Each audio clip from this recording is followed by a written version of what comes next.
नमस्कार दोस्तों, आप सुन रहे हैं सक्सेस ऑडियो बुक्स, जहां हम दुनिया की सबसे प्रभावशाली और प्रेरणादायक किताबों को आपके लिए लेकर आते हैं ताकि आप हर दिन कुछ नया सीख सकें और अपनी जिंदगी को अगले स्तर पर ले जा सकें। आज हम बात करने जा रहे हैं उस किताब की जिसने दुनिया भर के बिजनेस लीडर्स, नेगोशिएटर्स और एंटरप्रेन्योर्स का नजरिया बदल दिया। नेवर स्प्लिट द डिफरेंस, जिसे लिखा है क्रिस वॉस ने, जो पहले FBI के टॉप नेगोशिएटर थे। इस किताब में वो हमें सिखाते हैं कि किसी भी बातचीत या डील में कैसे आप अपनी बात मनवा सकते हैं, बिना गुस्सा किए, बिना हार माने और बिना झगड़े के। अध्याय 1, नेगोशिएशन का असली मतलब। नेगोशिएशन का मतलब सिर्फ बिजनेस डील करना नहीं होता। नेगोशिएशन आपकी रोजमर्रा की जिंदगी का हिस्सा है। जब आप किसी दोस्त से मदद मांगते हैं, या घर पर अपनी पसंद का खाना बनवाना चाहते हैं, या फिर किसी जॉब इंटरव्यू में सैलरी तय कर रहे होते हैं, हर जगह नेगोशिएशन चल रही होती है। क्रिस वॉस कहते हैं, लाइफ इज अ नेगोशिएशन। इसका मतलब है, अगर आप नेगोशिएशन करना सीख गए तो आप जिंदगी में हर जगह जीत सकते हैं। अध्याय 2, लॉजिक से ज्यादा इमोशन काम करता है।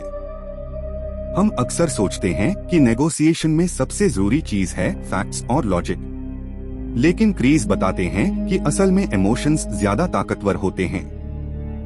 लोग तर्क से नहीं, भावनाओं से फैसले लेते हैं। इसलिए सबसे पहले सामने वाले की भावनाओं को समझिए। जब आप किसी की भावनाओं को पहचान लेते हैं तो आप उनके साथ एक गहरा इमोशनल कनेक्शन बना लेते हैं, और वहीं से नेगोशिएशन की ताकत शुरू होती है। अध्याय 3, टैक्टिकल एम्पैथी, सामने वाले के मन में झांकना। टैक्टिकल एम्पैथी का मतलब है सामने वाले को यह महसूस कराना कि आप उसे समझते हैं। क्रिस कहते हैं, empathy is not agreeing with someone, it's understanding them. मतलब आपको उनसे सहमत होने की जरूरत नहीं, बस यह दिखाना है कि आप उनकी स्थिति समझते हैं। जैसे अगर कोई गुस्से में बोल रहा है तो आप शांत होकर कह सकते हैं, लगता है आप इस स्थिति से परेशान हैं। इतना सुनकर ही सामने वाला 50% शांत हो जाता है, क्योंकि उसे लगता है कि कोई उसे सुन रहा है। अध्याय 4, the magic of mirroring. Mirroring यानी सामने वाले के आखिरी 2-3 शब्दों को दोहराना। यह तकनीक बेहद सरल लेकिन असरदार है। उदाहरण के लिए, सामने वाला कहे, मुझे नहीं लगता कि यह प्रोजेक्ट काम करेगा। आप कहें, काम नहीं करेगा। बस इतना कहने से सामने वाला और खुलकर बोलने लगता है, क्योंकि उसे लगता है कि आप सच में सुन रहे हैं। और जब लोग ज्यादा बोलते हैं तो वो नेगोशिएशन में खुद को रिवील कर देते हैं। अध्याय 5, the power of silence. Negotiation में साइलेंस एक हथियार है। क्रिस बताते हैं, जब आप कोई सवाल पूछकर कुछ सेकंड चुप रहते हैं तो सामने वाला बेचैन होकर खुद जवाब देने लगता है।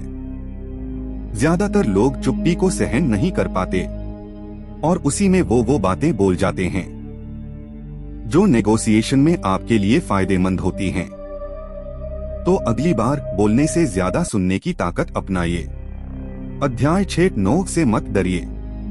हम हमेशा यस सुनना चाहते हैं, लेकिन क्रिस वॉस कहते हैं, no is the start of the real negotiation. जब कोई नो कहता है तो वो दरअसल कंट्रोल महसूस करता है। अब वो खुलकर बात करने के लिए तैयार होता है। इसलिए नो को कभी हार मत मानिए, बल्कि एक नए रास्ते की शुरुआत समझिए। अध्याय 7, कैलिब्रेटेड क्वेश्चंस, बातचीत को दिशा देना। क्रिस कहते हैं कि नेगोशिएशन में डायरेक्ट सवाल नहीं पूछने चाहिए, बल्कि ऐसे सवाल जो सामने वाले को सोचने पर मजबूर कर दें। इन्हें कहते हैं कैलिब्रेटेड क्वेश्चंस। जैसे, मैं यह कैसे कर सकता हूँ? हम इसे एक साथ कैसे हल करें? आप क्या सोचते हैं कि इसे बेहतर बनाने का तरीका क्या हो सकता है? ये सवाल सामने वाले को आपकी तरफ सोचने पर मजबूर करते हैं।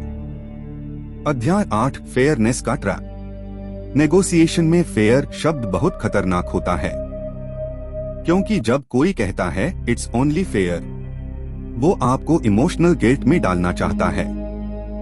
इसलिए क्रीज कहते हैं, जब भी कोई फेयर बोले तो सतर्क हो जाइए। पूछिए आपके हिसाब से फेयर क्या है। इससे बातचीत आपके नियंत्रण में रहती है। अध्याय 9 द ब्लैक स्वान थ्योरी।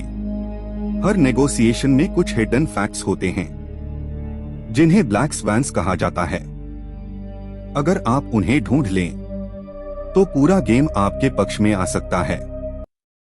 ये वो बातें हैं जो सामने वाला छिपा रहा होता है या जिन्हें वो खुद नहीं जानता कि वो अहम हैं। इसलिए ध्यान से सुनिए, ऑब्जर्व कीजिए, क्योंकि छोटी छोटी बातें बड़े राज खोल देती हैं। अध्याय 10 नेगोशिएशन का असली मास्टर बनना। नेगोशिएशन का मतलब सिर्फ जीतना नहीं, बल्कि ऐसा परिणाम निकालना है जिससे दोनों खुश हों। क्रीज वॉस कहते हैं, नेवर स्प्लिट द डिफरेंस। मतलब कॉम्प्रोमाइज मत कीजिए, बल्कि क्रिएटिव सॉल्यूशन ढूंढिए जिससे आपकी बात भी बने और सामने वाला भी सम्मान महसूस करे। निष्कर्ष, इस किताब से हम सीखते हैं कि नेगोशिएशन एक आर्ट है और हर इंसान इसमें महारत हासिल कर सकता है। बस जरूरत है सुनने की कला सीखने की, एम्पैथी दिखाने की और सवाल पूछने की सही टाइमिंग की। क्रीज वॉस की यह किताब हमें सिखाती है कि कभी भी बीच का रास्ता मत अपनाइए, क्योंकि असली जीत वहीं होती है जहां आप स्मार्ट तरीके से अपनी बात मनवाते हैं। यह था never split the difference by Chris Voss. आप सुन रहे थे सक्सेस ऑडियो बुक्स। अगर आपको यह कहानी पसंद आई तो वीडियो को लाइक करें, चैनल को सब्सक्राइब करें और कमेंट में बताइए कौन सी नेगोशिएशन टेक्निक आपको सबसे ज्यादा पसंद आई।